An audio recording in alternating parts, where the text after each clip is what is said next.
હાલ કોરોનાને લઈને એક દુઃખદ સમાચાર સામે આવી રહ્યા છે। 5 વર્ષ અગાઉ કોરોના ત્રાટકેલો આ ભયાનક રોગો કરોડો લોકોને શારીરિક રીતે તોડી નાખ્યા છે। કોરોના પછીની જે અસરો કરોડો દર્દીઓમાં જોવા મળે છે તેમાં હાર્ટ એટેકનો પણ સમાવેશ થાય છે। આ ઉપરાંત કરોડો લોકોના ફેફસા, લીવર અને મગજ ઉપર પણ ગંભીર અસરો દેખાઈ રહી છે। આ કશ્યપ પટેલનું નામ પ્રખ્યાત છે। એમના કહેવા અનુસાર જે કરોડો લોકોએ કોરોનાનો રોગ સહન કર્યો છે એમના હૃદય, મગજ અને ફેફસા તથા લીવર પર લાંબા ગાળાની અસરો ગાઢ રીતે જોવા મળી છે।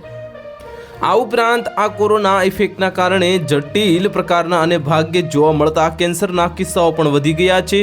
તો કોરોના ઇફેક્ટના કારણે ઘણા લોકોને ફેફસા પર સોજો આવી ગયો છે અને ફેફસામાં પાણી ભરાઈ રહ્યું છે, લીવર પર સોજો આવી રહ્યો છે અને રેર કેન્સરની જે અસરો દેખાઈ રહી છે, જે મગજ પર અસરોને કારણે મેમરી લોસ ઉપરાંત સાજા ઉપરાંત અને દેખાતા લોકોના અચાનક હાર્ટ એટેક આવી જવો, આ પ્રકારના અસંખ્ય દર્દીઓ ઉમેરાઈ રહ્યા છે। ડૉક્ટર કશ્યપ પટેલ કહે છે કે કોરોના પછીની હાલની સ્થિતિમાં માણસ સ્વસ્થ રહેવા મેડિટેશન, ચાલવાની કસરત અને જીવનમાં હાસ્ય ઉમેરવું જોઈએ। જો તમારો મૂડ કોઈ કારણસર સ્વિંગ રહેતો હોય તો પણ તમારે શરીરની તબીબી ચકાસણીઓ કરાવવી જરૂરી છે। અશક્તિ અને થાક જેવી બાબતોને પણ ગંભીર રીતે જોવી જોઈએ। આજની સ્થિતિઓમાં સંપૂર્ણ સ્વાસ્થ્ય માટે લોકોએ ખૂબ જ કાળજી રાખવાની આવશ્યકતાઓ છે।